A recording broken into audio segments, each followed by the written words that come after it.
Hey Cougars, storytime with Miss Jensen. This book is called Dancing Hands, How Teresa Carreño Played the Piano for President Lincoln.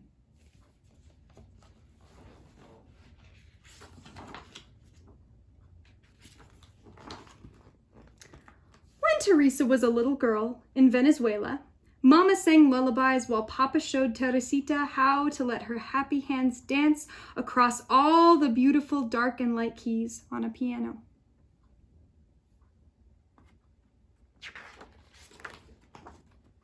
At first, making music seemed magical, but Teresa soon learned that playing a piano could be hard work.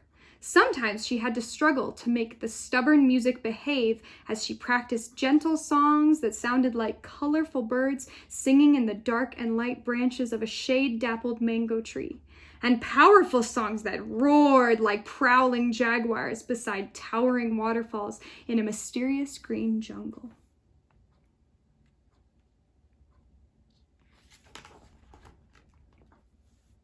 If Teresa felt sad, music cheered her. And when she was happy, the piano helped her share bursts of joy. By the time she was 6, she could write her own songs. And at 7, she performed in the peaceful chapel of a magnificent cathedral, playing hymns that shimmered like hummingbirds.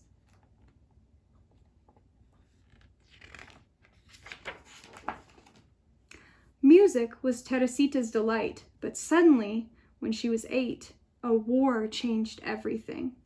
Guns blazed, swords flashed, and poor Papa had to rush the whole family down to the seashore and onto a ship, into a storm where the wind howled, waves rolled, barrels tumbled, ropes snapped, and clouds bucked and kicked across the wild sky like angry mules.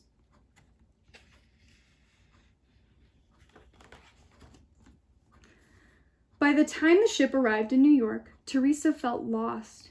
She was homesick. How could she ever play happy songs again in this unfamiliar country where she did not know a single friend? Few people spoke Spanish, and all around her, curious strangers stared and whispered, as if the whole family belonged in a museum of oddities.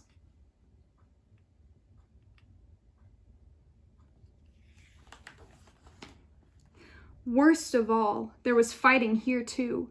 The horrible Civil War, North battling South as soldiers marched and newspaper boys hollered about victories, defeats, funerals, and fears.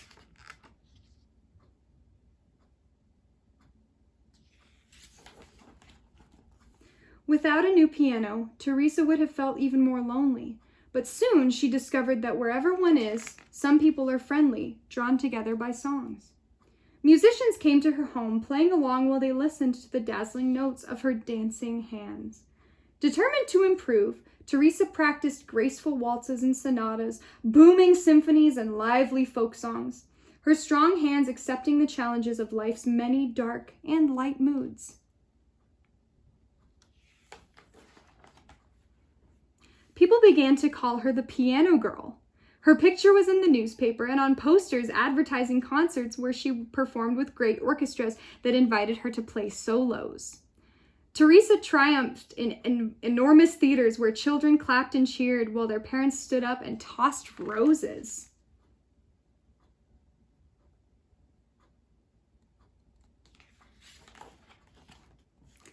With Papa at her side, she traveled to elegant cities, and by the time she was 10, the piano girl grew so famous that she received amazing invitations, including one so special that she could hardly believe her eyes. President Abraham Lincoln wanted her to play for his whole family at the White House.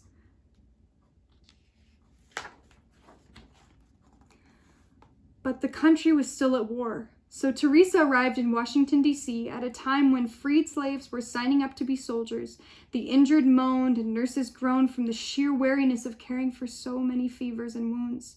Not long ago, the president's young son had fallen sick and had died. Many men argued about battles lost and battles won, speeches made, victory delayed. Teresa began to worry. How could music soothe so much trouble?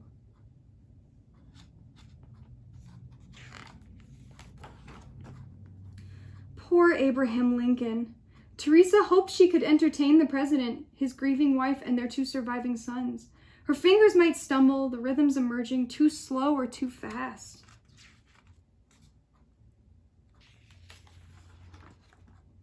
But Teresa was brave, and she believed in trying her best. So she entered the White House silently, clutching Papa's hand fiercely as they stepped into a room so red it looked like a storm or a sunrise.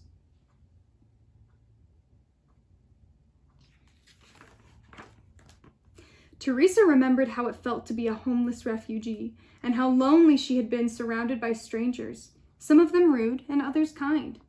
The memory of meeting past challenges now helped her fingers dance, celebrating the way life had turned out to be a mixture of all sorts of feelings, happy and sad. But the piano was poorly tuned, making her music sound ugly. What should she do? Refuse to play? She stopped, feeling discouraged, until Mr. Lincoln smiled kindly and asked for his favorite song, "Listen to the Mockingbird."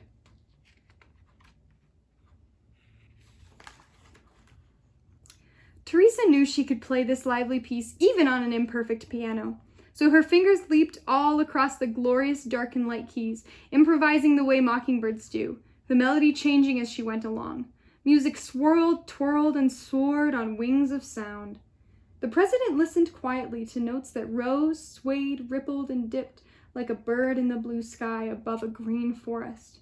He closed his eyes, nodded his head, stretched his long fingers, and tapped the tips of his shiny shoes. Not tiny shoes.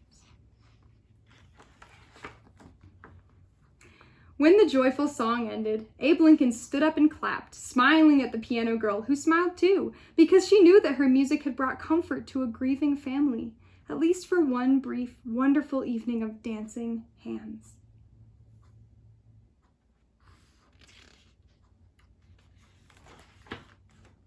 From then on, Teresa felt certain that she would always be bold enough to share her musical courage anywhere in the world, simply by letting her fingers travel across all the beautiful dark and light moments of hope.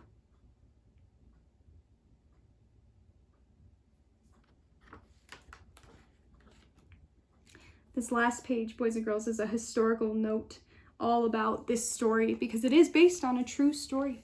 Carreño was a very, very famous piano player, and all of this happened about the time that she was age 6 to about age 9.